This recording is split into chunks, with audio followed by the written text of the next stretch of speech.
Hello and welcome back to my channel, students. We are going to begin with a new chapter. The name of the chapter is Black Aeroplane. Now, this chapter is a thriller, and without any delay, let's move into the chapter. So, students, here is our investigation dossier for today. Now, why I'm saying that we are going to investigate in this story, because it's a thriller and we will be left with a suspense at the end of the story. ठीक है ना? So let's see what all we are going to deal with. First, we are going to be covering the incident report, then the irony of English breakfast, the man versus nature conflict, again, very important one. Okay, because this type of question was also there in Letter to God, and again, we are going to deal with man versus nature concept. Okay, then we are going to investigate into an investigating the pilot's mind. Then again, the symbolism, wherever you find this word symbolism, it becomes one of the important topic. So symbolism of the phantom, and finally wrap it up as an open-ended thriller. And the story is an open-ended. Now, what is an open-ended means? The ending is not finally decided by the writer. He has given the readers the option to think over the ending, what would have happened at the end. So let's not waste our time. Let's move forward with section 1, the incident report. So, to become an investigator, we all know that a good investigator should know the facts, right? What incident happened when, so that we can connect those clues together to find out what happened. So, here is the timeline. It's kind of summary also. So, पहले क्या हुआ? It starts out totally normal at 1:30 a.m. ठीक है, normal था सब कुछ. Pilot is cruising over France. जो pilot है वो फ्रांस के ऊपर से जा रहा है in an old Dakota. The name of the plane is old Dakota. It's an old plane heading home to England. Very important. Pilot कहाँ जा रहा है 1:30 a.m. को? He is going to England where he lives, his home, right? And what is the reason of going? That also we have to know. So it was a beautiful moonlit night. चांदनी रात है. Okay, so सुबह का time नहीं, it's night time. Everything is fine. सब कुछ बढ़िया चल रहा है. He checks in with Paris control, gets a standard instruction to turn 12 degrees west and flip to his final fuel tank. Okay, so जैसे ही वो आगे बढ़ा, फ्रांस की तरफ से जा रहा है, he is checking in with Paris control room से कांटेक्ट में आ गया. He is telling his information, is giving his information and asking for the direction. और वहां से कंट्रोल रूम से उसको बताया जाता है कि अगर आपको अपने घर इंग्लैंड की तरफ जाना है तो आपको 12 डिग्री वेस्ट मुड़ना पड़ेगा. तो मुड़ते ही उसने क्या किया? फाइनल फ्यूल टैंक को भी ऑन कर दिया. So he is in his final fuel tank. So we know these details. Okay, so all these things are routine stuffs, right? Which a pilot has to do. But then about 150 kilometers out, the context completely shifts. वहां से जब 150 kilometres वो आगे बढ़ता है pilot, सब चीज बदल जाता है. क्या होता है? अचानक you can see what is happening through this picture also, which I have tried to show you here. He hits this massive storm clouds that look like black mountains. एक बड़ा पहाड़ जैसा क्लाउड, वो भी डार्क कलर का, because एक तो night time हो रहा है, ऊपर से dark clouds are covering, right? और जब एरोप्लेन क्लाउड के अंदर चली जाती है ना, तो आगे विजिबिलिटी कुछ नहीं रहता, right?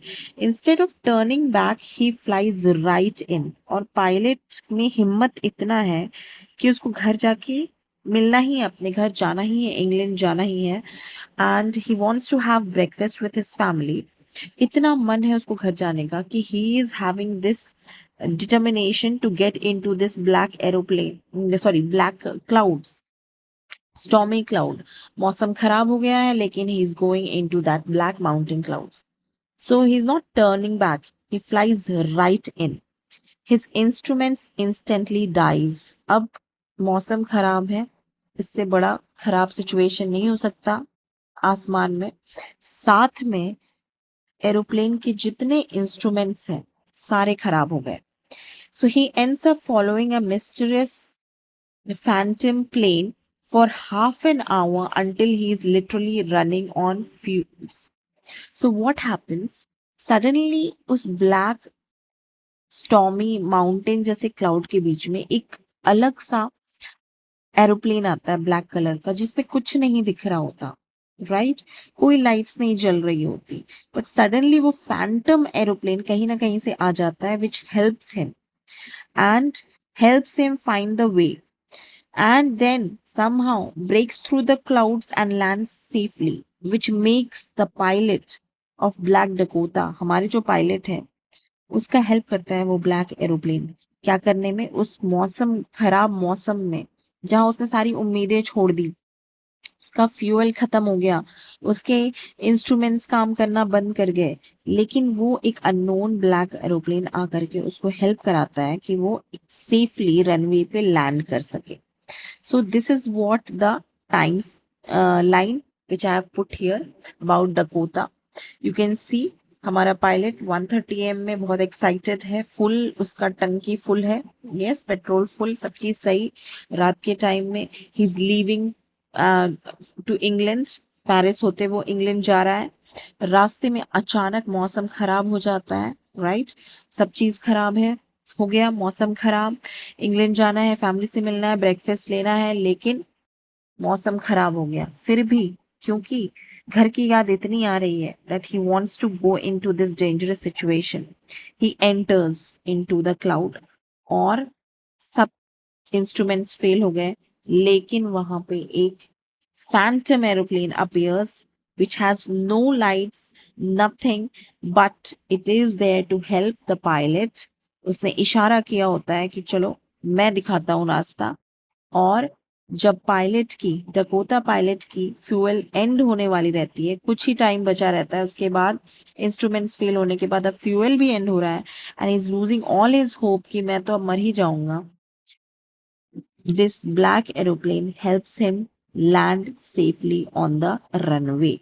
So let's move to the next section now. The most important section, section 2. Irony of the English breakfast. आखिर ये breakfast इतना important क्यों है भाई, right? Now this is where we really have to question the narrator's state of mind. जो narrator है उसके state of mind को हमें question करना है. We have to explore the irony here. Think about his motivation. Motivation क्या है? सिर्फ breakfast करना? I don't think so. वो तो कहीं पे भी बैठ के कर सकता है वो, right? इसके लिए इंग्लैंड जाना जरूरी नहीं है.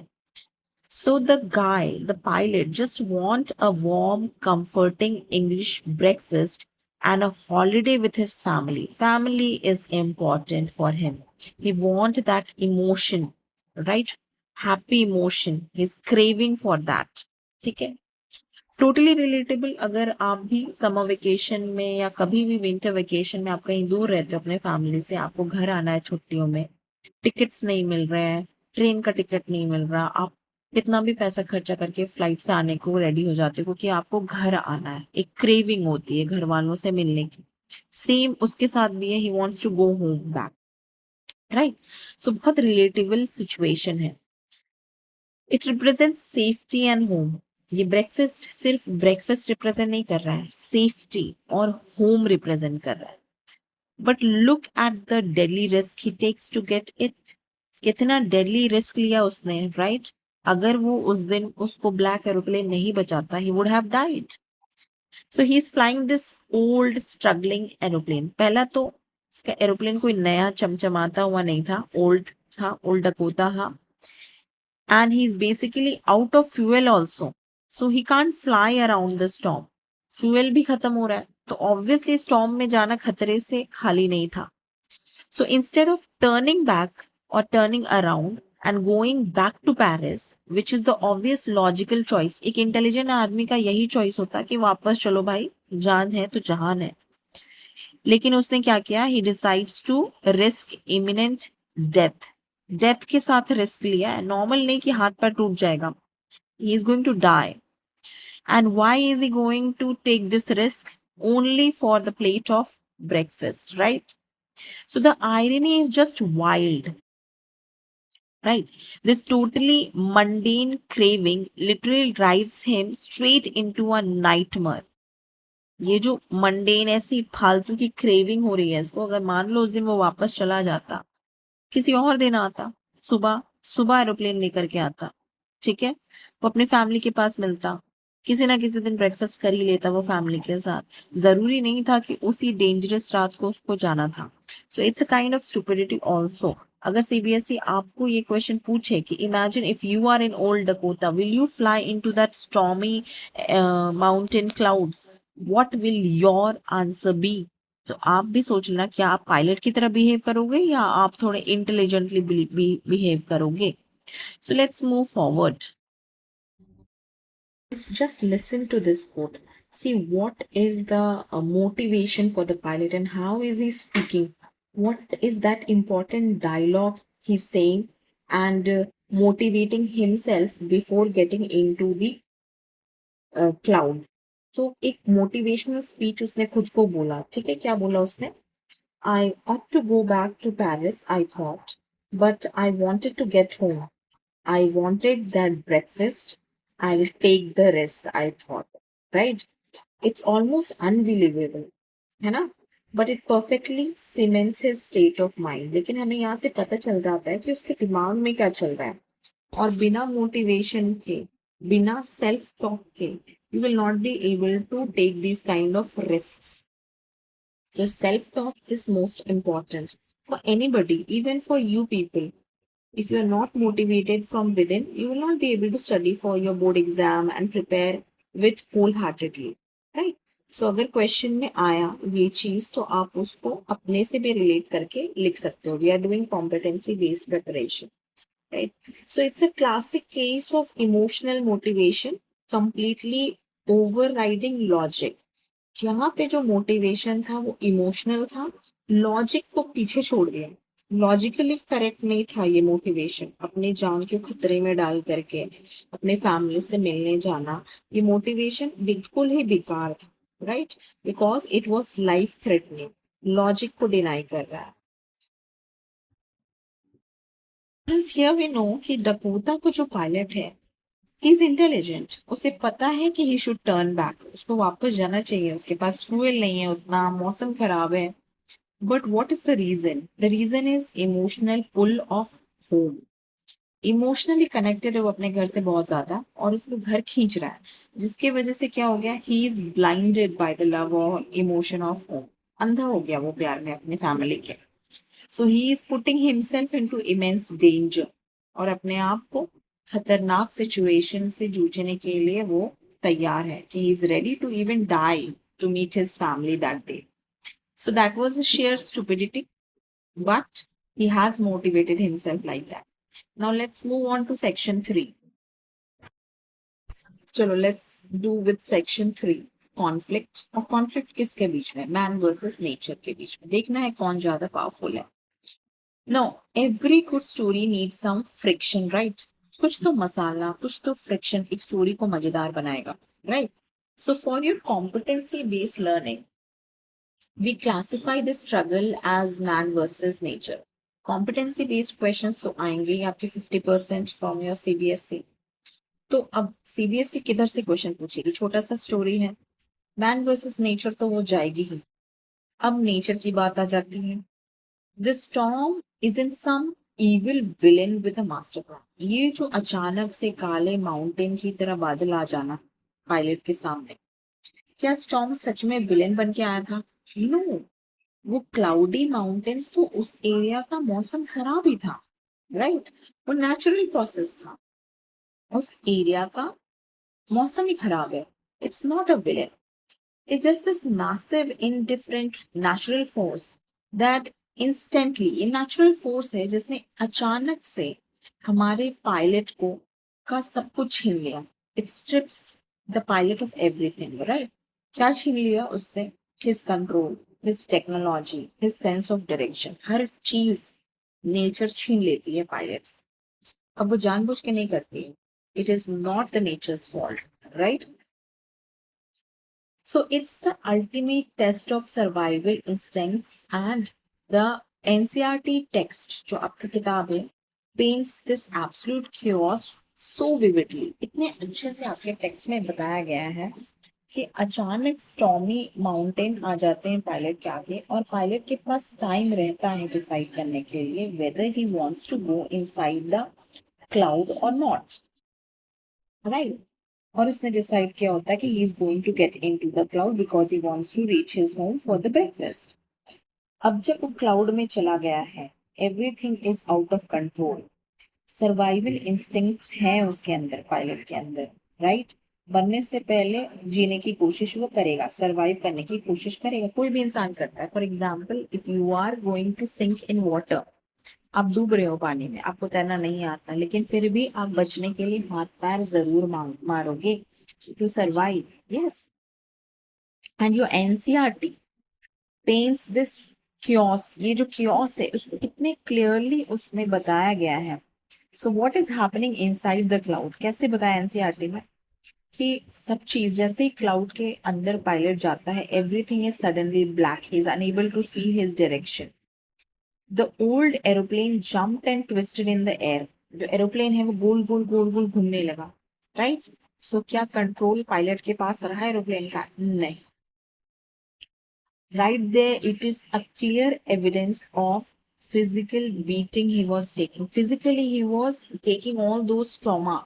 Okay, आप गोल गोल सर्कल मोशन में जा रहे हो, क्या आपका दिमाग स्टेबल रहेगा? ये फिजिकली आप हारने वाले हो। And what happened there? Once he crossed into the storm, nature was completely in charge. जैसे ही वो स्टॉर्म के अंदर चला गया, हाथ से छूट गया सब कुछ उसके। The aeroplane was not in his control, वो चाह कर भी कुछ नहीं कर सकता था। कौन ले लिया सब चीज अपने कंट्रोल में? नेचर ने अपने कंट्रोल में। पायलट की फिजिकलिटी, एरोप्लेन का कंट्रोल, जिधर चाहे वो उधर घुमा रहा है एरोप्लेन को। Everything was under nature's control. अब मुझे बताओ, who won? Man versus nature में कौन ज्यादा पावरफुल है? It's the nature. और ये मैन की हमेशा से आदत रही है कि वो नेचर के साथ छेड़छाड़ करता है, right. It doesn't listen to the nature, and nature is powerful. It's not a villain, it's powerful. If you are going to harm or interfere with the nature will take back everything from you, right? So let's move on to the next part. Section 4. We should not forget that we are investigating the story, right? So अब हमें investigate क्या करना है? Pilot's mind. So the external storm is obviously terrifying. जो externally तो हम देख रहे हैं storm, बाहर से हमें दिख रहा है मौसम बहुत खतरनाक है। But as a investigators, we need to look inward also. हमें अंदर की बात ये देखना है, राइट। सिर्फ बाहरी स्टॉर्म को नहीं देखना है, we need to see internal storm also. So look at this sheer panic setting in there. क्या पायलट को डर नहीं लग रहा होगा, राइट? जो पैनिक का माहौल होगा उसके अंदर, कि उसको लग ही रहा होगा कि he is going to die now. We have really got to infer what happens to a human mind when it pushed totally beyond its limits.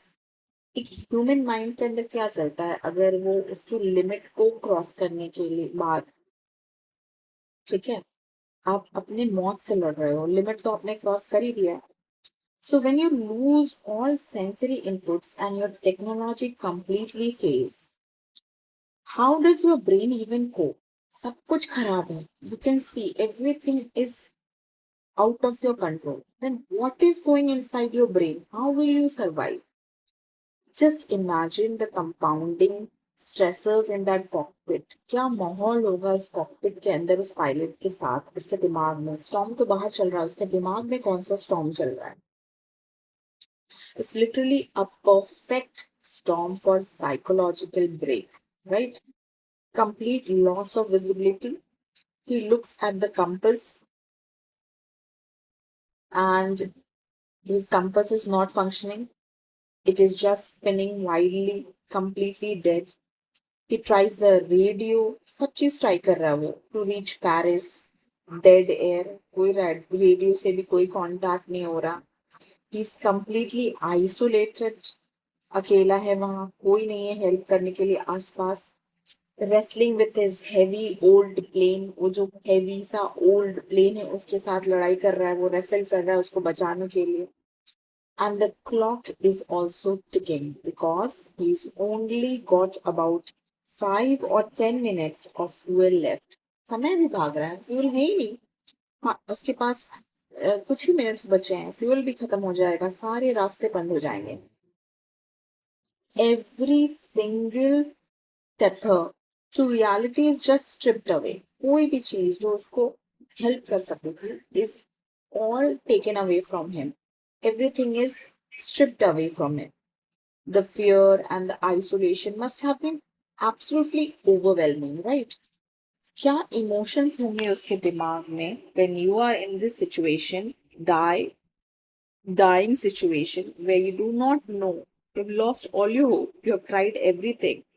What must be going inside your brain? That is what we are going to investigate, right? Section 5, Symbolism of the Phantom. वो जो aeroplane आया, second aeroplane, black aeroplane, जिसमें कोई light नहीं थी, जो help करने के लिए आया डकोटा को, इसका क्या सिंबॉलिज्म है? क्या वो ऐसे ही आ गया? No. So this brings us to the crucial turning point. Story का टर्निंग पॉइंट यहीं आती है, और सीबीएसई का सबसे फेवरेट पोर्शन भी, right? So the sudden miraculous appearance of the black aeroplane, ये जो चमत्कार की तरह वो सेकेंड एरोप्लेन आता है, it's the turning point of the story. We know, यहीं से स्टोरी थ्रिलिंग बन जाती है. So I want you to really think critically about this for a second. थोड़ा दिमाग लगा के, नेगेटिव पॉजिटिव को नाप तोल के, थोड़ा स्टोरी को ध्यान से पढ़ो. क्या that black aeroplane mechanical reality, क्या सच में वो रियल था, और अ साइकोलॉजिकल नेसेसिटी, या फिर उसके दिमाग का बनाया हुआ एक कीड़ा, दिमाग का निकला हुआ एक फिगमेंट? क्या है वो? Did a real aeroplane actually show up, or did his desperate, terrified mind just manifest a savior? क्या उसने सच में रियल एरोप्लेन को देखा था, या फिर दिमाग में उसने ऐसा बना लिया था कि एक सेवियर आएगा और वो उसे बचाएगा, बिकॉज वो इतने स्ट्रेस में था, right? So let's look at the clues. थोड़ा सॉल्व करते हैं, इन्वेस्टिगेशन तो हम कर ही रहे थे, सॉल्व करते हैं स्टोरी को. The author tells us this phantom plane had no lights on its wings whatever. ठीक है, एक तो इस प्लेन के कोई विंग्स पे लाइट ही नहीं थी, अंधेरा था, ऊपर से मौसम खराब, अंधेरा है, बाहर डार्क क्लाउड्स हैं, कुछ नहीं दिख रहा. लेकिन फिर भी नरेटर क्या बोलता है, क्या क्लेम करता है? He could clearly see the other pilot's face and even saw him waving through a pitch black storm. उसने बिना लाइट के पड़ोस वाली एरोप्लेन के पायलट का चेहरा देखा, और ये भी देखा कि वो पायलट वेव कर रहा था, जबकि चारों तरफ डार्कनेस है. बिना लाइट के you can not see anybody's face clearly. So so think about that. सोचो, क्या है ये? क्या ये रियलिटी था?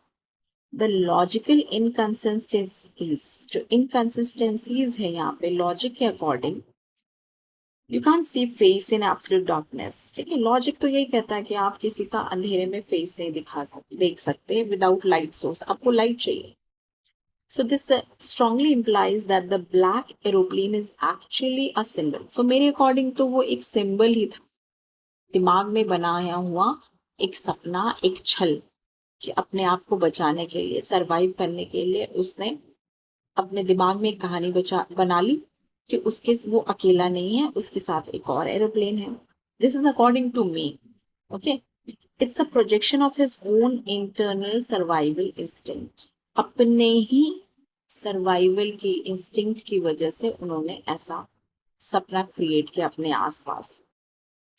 सो his mind is breaking under the immense stress. एक तो वो स्ट्रेस में था, so he's creating this phantom guide to keep him calm enough to fly the plane out like a obedient child. तो स्ट्रेस में उसने एक कहानी बना ली कि वो एक ओबीडियंट बच्चे की तरह एक प्लेन को इमेजिन करेगा जिसके वो पीछे पीछे पीछे जाएगा.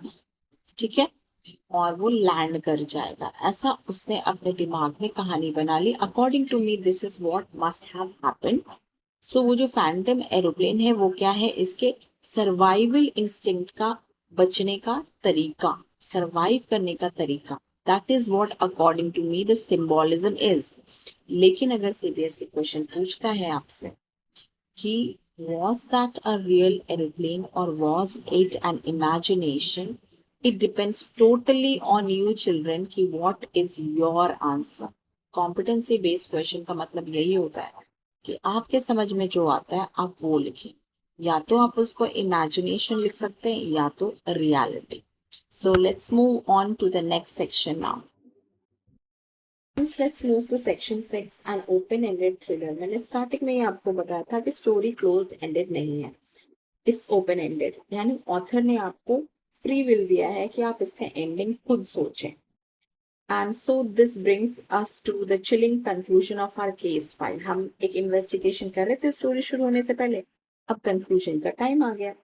सो हमारा जो पायलट है ये लैंड सेफली, ओके। डायरेक्टली कहा जा रहा है वो कि walks into the control centre, completely relieved, जान बच गई है, बहुत रिलैक्स्ड है, and tries to thank the women at the desk for the other pilot's help. दूसरे पायलट को थैंक यू करना चाहता है, इसीलिए वो वुमेन के पास जा रहे हैं कंट्रोल रूम में, और जो कंट्रोल रूम की जो लेडी है उससे वो पता करने कि दूसरे पायलट के बारे में बताए, ताकि वो पर्सनली मिलके उसको थैंक कर सके। But the lady just gave him this incredibly strange look and actually laughs. But वो lady ये बात सुन करके बहुत weird सा look देती है. Okay, and this is where the story shifts into full-blown psychological thriller. यही स्टोरी का हम पहुंच गई साइकोलॉजिकल थ्रिलर, दिमाग को ट्विस्ट करने वाली सिचुएशन में। क्या बोला उस लेडी ने? She says another aeroplane up there in this storm. क्या कोई और एरोप्लेन इस स्टॉर्म में? No other aeroplane were flying tonight. आज तो कोई भी एरोप्लेन नहीं फ्लाई कर रहा था। Yours was the only one I could see on the radar. एक ही एरोप्लेन दिख रहा था रडार पे, वो किसका था? This old Dakota. That one line completely upends everything we just analyzed. The objective hard radar data directly contradicts his entire lived experience in those clouds। वो जो डेटा है उस कंट्रोल लेडी के पास जिसमें शो हो रहा है कि एक ही एरोप्लेन उड़ रहा है, वो भी क्लियर कर देता है कि कोई और रियलिटी में कोई और एरोप्लेन था ही नहीं स्काई पे, right? So students, I am going to leave you with the final provocative question to elucidate on your own, ठीक है? So जरा सोचो, who actually helped the narrator land without एक कंपस नहीं है, रेडियो नहीं है, तेल नहीं है, तो who was that pilot in the strange black aeroplane? किसने हेल्प किया डकोटा को लैंड कराने में? Who was that pilot who helped? Who guided old Dakota? Was it a ghost? Or is the sheer human will to survive and the power of our own subconscious minds to keep us alive in the darkest moments simply the greatest mystery of all, right? कि जो darkest situation में आप survive करने के लिए कुछ भी कर सकते हो, राइट? तो क्या वो सच में सबकॉन्शियस माइंड आपकी एक्टिव हो गई थी जिसने आपको हेल्प किया एक ऐसी कहानी बनाने में जिससे आप अपने आप को प्रोटेक्ट कर सको? क्या था वो? So this is the greatest mystery. So students, thank you for hanging out with me in this video also, and remember, always keep questioning the story, and we'll meet in the next video. Keep studying. All the best.